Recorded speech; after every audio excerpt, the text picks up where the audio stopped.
A question. In August 2020, approximately 9 months into the pandemic, how many colleges in the United States do you think had plans to offer their instruction completely online? Was it 10%, 40%, or 70%? The answer may surprise you.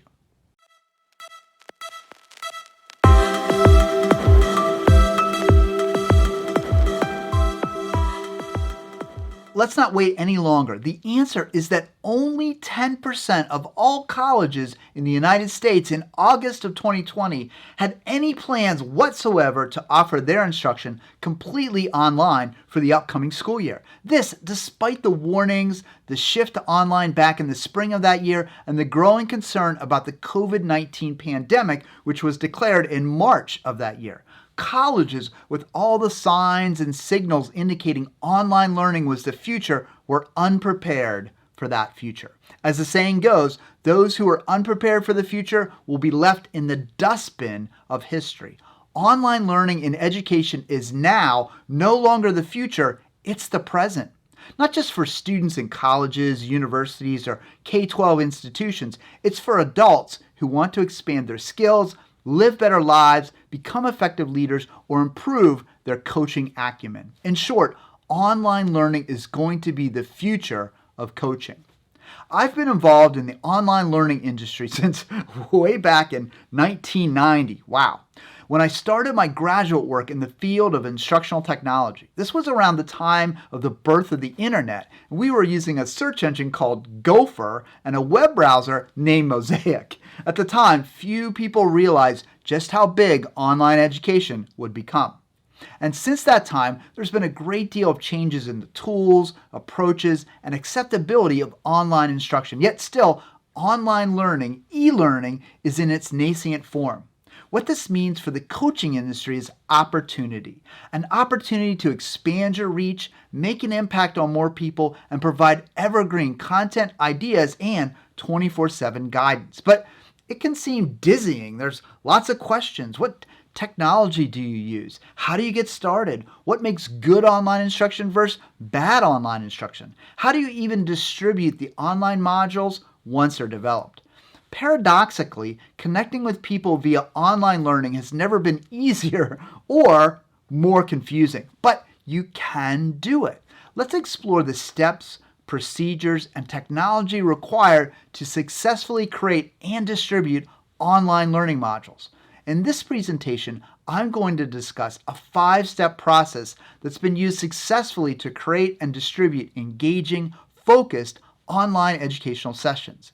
If you want to join the future of online education, this process will provide you with the information, steps, and knowledge necessary to begin delivering impactful online instruction, allowing you to expand your reach and help many people through your digital presence. Here's an overview of what the process is and what we'll be discussing. Scripting your lesson, setting up your studio, enhancing your content, putting it all together, delivering the instruction. Now, the good news is that research indicates a high-quality, highly produced video is not required for engaging learners. A research review of 6.9 million hours of instructional videos from places like MIT, Harvard, and USC in a nonprofit organization called edX found that instructional videos with a more personal feel can be more engaging than highly produced, high-fidelity videos. They also found that showing a human face like this, as opposed to only slides, provided a more intimate and personal feel and broke up the monotony of slides and instructional bullet points. In other words, research indicates that online learning should be done in a conversational, friendly tone rather than a formal, didactic tone. From my own personal experience from recording courses for LinkedIn Learning, the producers and directors ask for an informal, friendly tone and allow small mistakes to be included in the final product because those small mistakes add a bit of human connection. If the video is too polished or too slick and no one makes a mistake and no mistakes are evident, it loses its instructional, intimate appeal. This means you don't have to be perfect when creating your online instructional messages, and that should lift a burden from your shoulders. Don't strive for perfection, strive for connection. One more thing before we move on. It should help you to know that research suggests that you record your lessons in an informal setting and that you don't need to invest in big budget studio production equipment.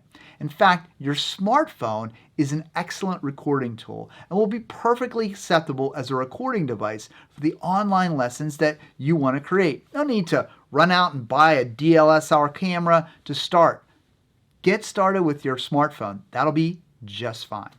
Now, let's start with the 5-step process. The first step is scripting your lesson. Do you know what makes the best instructional script for an online learning video? Think about it. Write it down. Ponder your answer. Go ahead. I'll wait. The answer? The best instructional scripts solve a problem. To develop an instructional script, think of a problem your clients are wrestling with. Think of a tip or a technique you know that solves that problem or helps them solve the problem. Then provide a path or guidance to solving that particular problem. Keep the problem solving short and concise.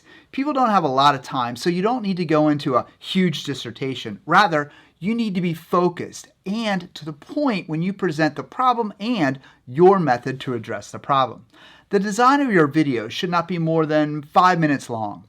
Research has shown that from a learning perspective, video length is a significant factor in learner engagement. Strive for a video no longer than 5 minutes. If you need to create a longer video like this keynote, break it up into sections. You'll notice that when a new section is started, we break it up by a visual divide, telling you which of the 5 steps we're addressing. So your script needs to solve a problem and it needs to be no longer than 5 minutes. But how do you actually write the script? Well, think of YouTube. Many YouTube videos start with a person asking a provocative question or providing a startling fact or an intriguing story or some other hook to get you involved. Then, once you say to yourself, I need to learn more about this, the video goes into a standard introduction for, a few seconds, and then the instruction starts, just like this video instruction. That's exactly what you want to do as you write your script for what you want to say in your lesson. Start with the learning objective, but don't state it as an objective. Instead, state it as a question. Rather than say, today we will learn 3 steps toward healthy living, or let's learn about mindfulness, instead, turn it into a question, such as, ever wonder what 3 steps you could take every day that would lead to healthy living? Or how can mindfulness change your life? Notice we converted a statement, which is a closed loop, into a question, which is an open loop. And as humans, we don't like open loops. In fact, we hate them. Let me give you an example that kind of brings this home.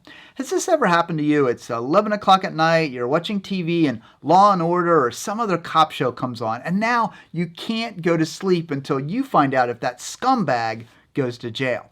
That's an open loop. You need to know what happens, even though it doesn't really impact your life in any way, and you probably already saw it before, you just can't remember the outcome. That's the power of an open loop. So start your script with an open loop. Then the next step is to reinforce why the answer to the question that you just asked is so critical to answer. You might say something like, every year over 400,000 Americans die from a cardiac arrest. These 3 tips may help you to avoid becoming one of those statistics. Then provide the instruction. The first tip is, then after each tip, provide an example. Concrete, relatable examples help learners to remember and act upon the content that you're providing. When you're done with the instruction and the examples, provide a recap or a list of action items. It's the old presentation advice, right? Tell them what you're going to tell them, and then tell them what you just told them. Repetition is not a bad thing, even in a short instructional video. Once you have your content and your phone's camera, you're ready to begin.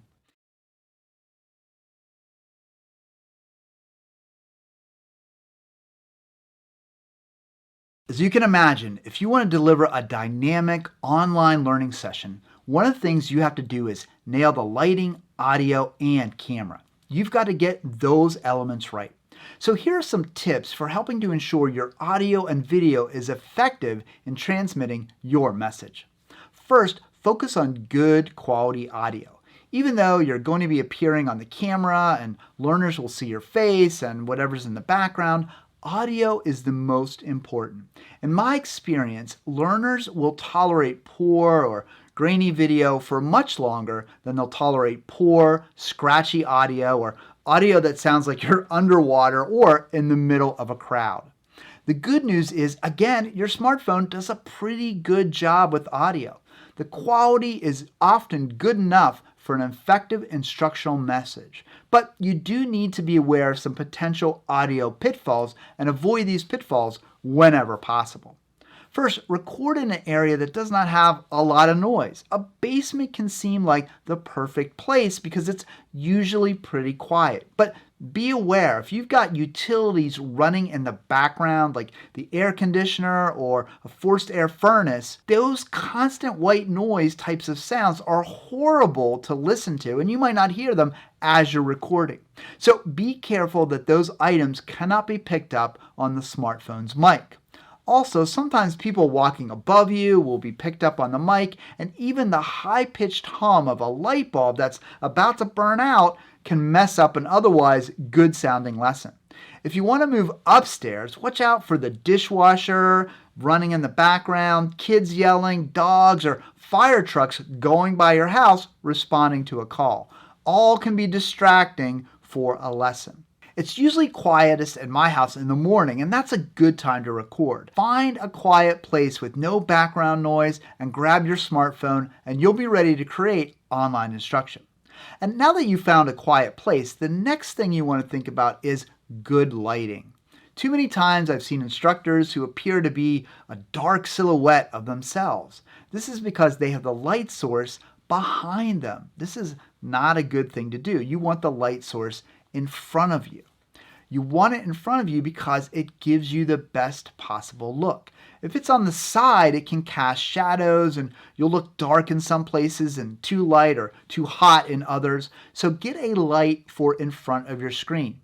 The best place is to sit in front of a window on an overcast day. The light that comes through is usually pretty good. But unfortunately, Mother Nature doesn't always cooperate with the best lighting when you want to record, right? She doesn't always pop up a cloudy day. So the next best thing is to record in a place with an artificial light and create your own lighting effects, which fortunately is now easier than ever. There are now lights called ring lights that are circular, that are small and can be placed around your smartphone or camera. They're typically adjustable so you can brighten and dim as necessary, and it can provide you with that even light from the front. But a word of caution, a ring light does show a white circle in your pupil, which will be seen on screen, and they do take some getting used to because it's kind of bright there. So take some time before your session to experiment with the right lighting for your ring light. But the time you experiment is worth it. It will really help you to look your best. When I first started out, I just used lamps that we had around the house and kind of experimented with the shades on and off and put the shade on, put the shade off, till I finally got the right lighting. So you don't have to buy a ring light or any lights. We've already talked about using your smartphone's camera and video capability, and if you get the lighting right and have decent sound, you'll create a video that is of good enough quality to share as an educational offering. But there's one more thing to think about with the smartphone camera. You don't want to be too close to your smartphone. If you're too close to the smartphone, it will distort your face. It's best to be about 2 feet away, which is about your arm's length distance, and watch the space above your head. You want a little bit of space, but not too much. Also, you want to be as centered as possible in the frame. And all those things, the lights, camera, and the audio, are really the basics of setting up a quick, cheap studio, which can be really helpful.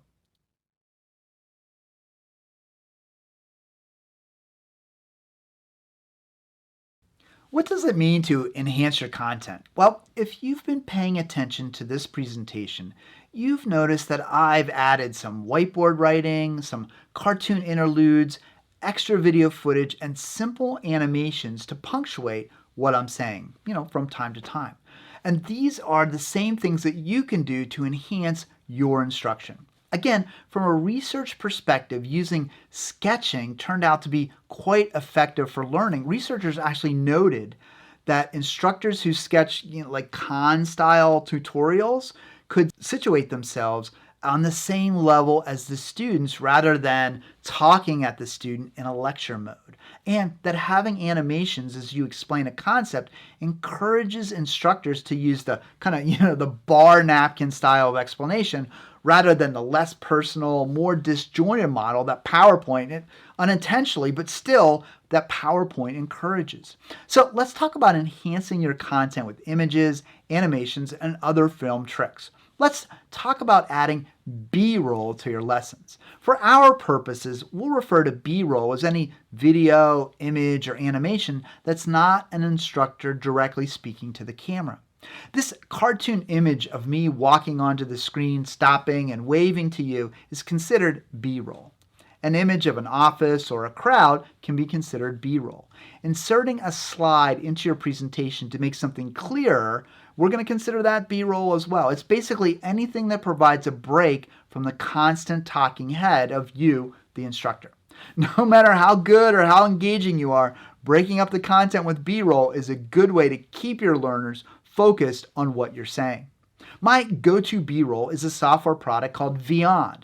This product allows me to create animated figures in short video clips and add them to my lessons.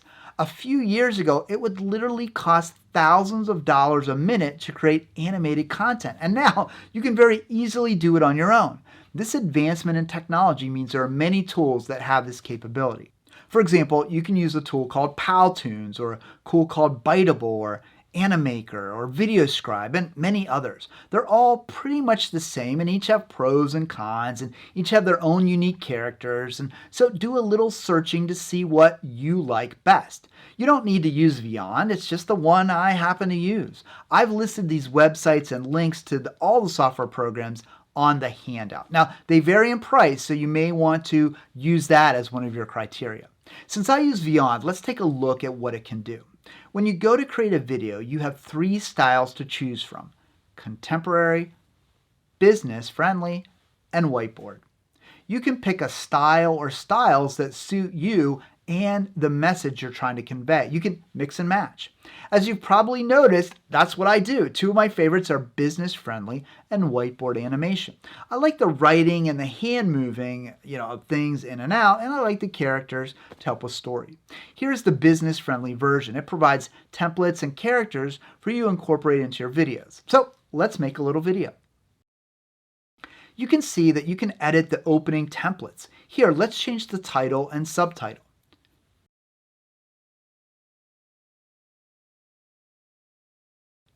Now let's add a scene or 2 using the template function.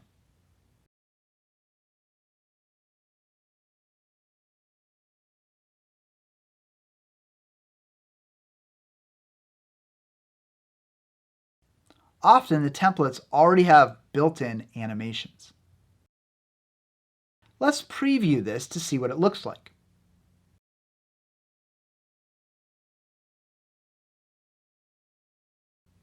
Now you can even change out characters. Using Vyond, I created a version of myself that can be inserted into scenes just like this. You can also change expressions or actions. Here's some examples.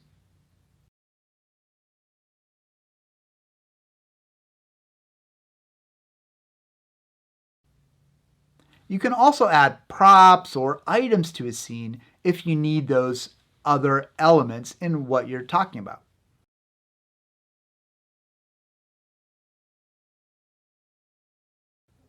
Here's how you can add some hand motions and writing as well. You pick the timing and type in the words.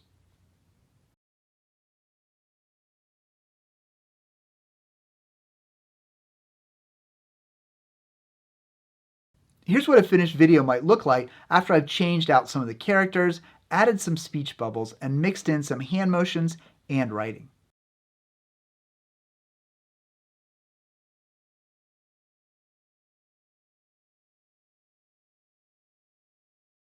Again, there are several tools on the market that allow you to create short animated videos to use as your B-roll in your online courses. I use the animated features of Vyond in 4 distinct ways. First is that I use it to illustrate a concept or an idea. I can sometimes illustrate a concept, technique, or idea much more easily with animated video than trying to explain it. Second, I add animated videos to help illustrate a story I'm telling. It helps me to help the learners visualize the elements of the story. Third, I use it as a chalkboard or a whiteboard to write down keynotes, concepts, and ideas that I want the learners, like yourself, to take away. Fourth, and this is important, I'll often add an animation if I make a mistake in my recording. Maybe I have a great recording, but a person walks right in front of me, or there's some noise that I have to edit out, and it's a weird jump. I just add some B-roll that's relevant over that section, and no one is ever the wiser, except, of course, now you are. Now, another cool thing you can do is add real video as B-roll. There are a number of sites that have stock video, like iStock.com and others, Wondershare Filmora, where you can purchase pre-made video images like a cityscape or people working. You can then easily insert those videos or images into the lessons that you create. You just pop them right in.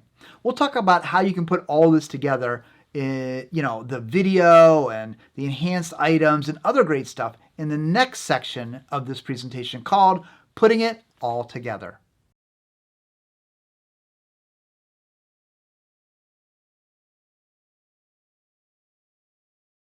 Here we are. We've shot all the video and we're looking professional. We're looking good. We've created the enhanced items in the B-roll and we're ready for what's known as post-production. We're going to put everything together and make the final instructional video. Here we need to use something known as video editing software.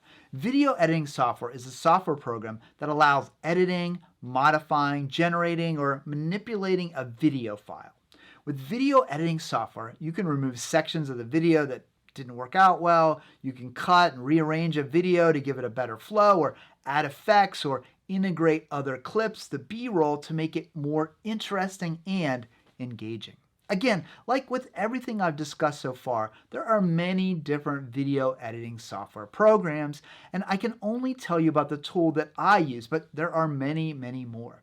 I use a tool called Wondershare's Filmora, which you can try for free, and then if you like it, you can purchase it for about $70, which in my opinion is money very well spent. But alternatives to Filmora include PowerDirect, Adobe Premiere, and Pinnacle Studio, just to name a few. Most of them offer free trials or downloads, so you can experiment with a few of them to see which one you like best. Often it comes down to your comfort level with the software. With Filmora, the opening screen might look a little intimidating, but it's really pretty simple. On the left side of the screen is where you can drop in video that you created on your smartphone. After you've imported all the assets you want to use in your video, then take the video and slide it down to the timeline. Other assets are added in a very similar manner, so you can fill up your kind of studio and draw them down. Once you do that, you can start making edits such as adjusting the volume within the timeline. You can then add other videos like your B-roll and determine where to place them, or you can just add full images or just a single image like a book that you might want to mention. The software even has built-in transitions, so you can transition between one video clip or picture to another. Let's try out a couple of the transitions to see how easy it is to transition. Here we use the red slider to move to different locations on the video timeline. Filmora comes with a bunch of built-in transitions. Filmora also allows you to buy what it calls packs for enhanced transitions, titles, and on-screen movements. Here are some transitions and titles and movements from the comic book mini pack. Pretty cool. They also have a video game pack that you can use as well. And they even have some more serious ones like news broadcast elements.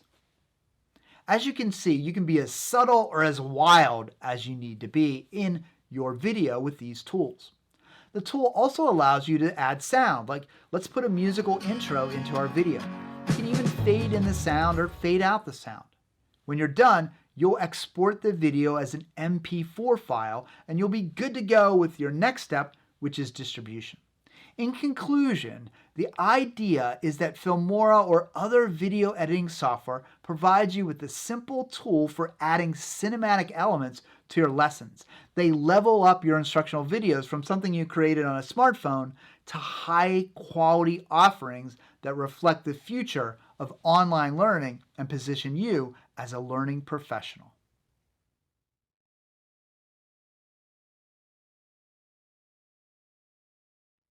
Now it's time to deliver the instruction to the folks that you coach. There are several different ways you can consider delivering the instruction depending on your goals and how technical that you'd like to get. One of the easiest and most private is to save the video in Google Drive and then share the link with the people whom you want to view it. Or Dropbox or any kind of those file sharing tools. To do this with Google, you need to set up a Google Drive account, then upload the video, then go to the Google Drive and share the video with those you'd like to share. It's pretty simple and straightforward. You could even use the online chat tool Slack to create your community of people that you're coaching and then have members in that community and post your instructional video then to that platform and they can look at it when you post it. Yet another method is to upload the video to YouTube, and if you want, you can make it public so everyone can watch it, or you can create a private video and just share the link with your learners. You'll have to mark the video that you're placing on YouTube as private, and your invitees must sign into their Google account to view the private video. And there are other video sharing sites such as Vimeo you could use as well, but all of them allow you to share the video. Now, keep in mind that these tools and methods we discussed so far are really just video sharing, and they're not platforms for registering learners or charging for your courses or providing certificates. If you want to have more of an online school look and feel to your course offerings, then you need software that allows you to establish your own online school. There's there's tons of these schools available. There's tools like Thinkific, Blinkit, Kajabi, Teachable, Mighty Networks. The list goes on and on. I use a tool called LearnWorlds for my online school. Again, many of these tools offer free trials, and I urge you to check out a few before you make your final decision. Almost all of them allow you to try it for free. So what do these tools, offer you? Well, it turns out a lot. The LearnWorlds platform that I use, for example, has the following capabilities in no particular order. One is it lets me create my own website for my online academy with no knowledge of website development even needed. I can choose a layout, type in my own content over top of the existing template, and create my own descriptions of my products and services. Second, the platform gives me the ability to take payment for my courses by integrating with payment programs like PayPal, Stripe, Shopify, and others. This means that anyone who wants to take my courses can pay for those courses with a credit card. Extremely convenient. However, it ain't free. Some services charge as much as 3%, so keep that in mind as you're setting up and picking your payment type and setting up your pricing. Third, LearnWorlds allows me to add multiple choice questions into the course, which is fine. But if you want more interactivity, other platforms allow me to do even more interactive elements like drag and drop activities, matching activities, clickable maps.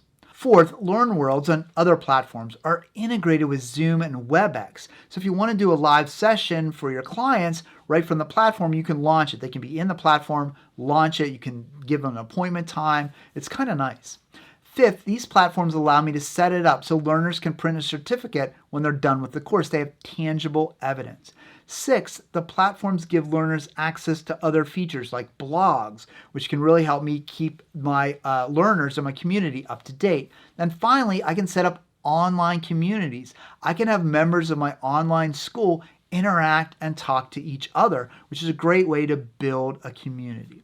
So in short, platforms like LearnWorlds and others provide you with the tools to make an entire online school, from creating courses all the way to generating revenue from those courses. Now, the platforms aren't free, so you might want to experiment with some of the low-cost options we talked about first, but these platforms do provide you with the tools to create a solid professional offering for your clients.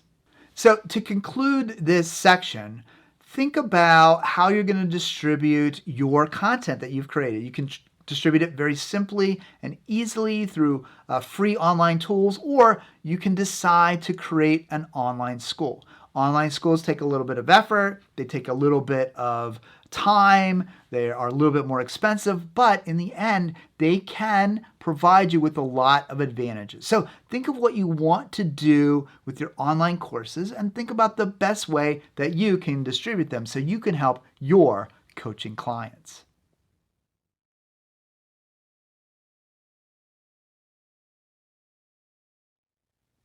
We've covered a lot. The good news is that if you miss something, you can go back and watch it again. That's one of the advantages, one of the core advantages of online video-based instruction. And as the world grows more hectic and complex, the need for quality educational sessions will keep increasing. Fortunately, the technology will also become more and more accessible. You can achieve success by following the 5 steps outlined in this presentation. Remember, the steps are scripting your lesson, setting up your studio, enhancing your content, and putting it all together, and then delivering the instruction. Now that you have the tools, guidance, and know-how to become part of the future of online learning, the next step is up to you. You might want to start simply and post a few videos on YouTube and offer them for free to help showcase your services. Then think about how you can integrate online learning into your paid services that clients can use and benefit from. And then finally, you might want to think about launching your own online school. All of that is possible with the tools and techniques we've laid out in this session. It's not about perfection, it's about connection. I wish you the best of luck as you participate in the future of online education. And as you forge your own future, remember always to play, learn, and have fun.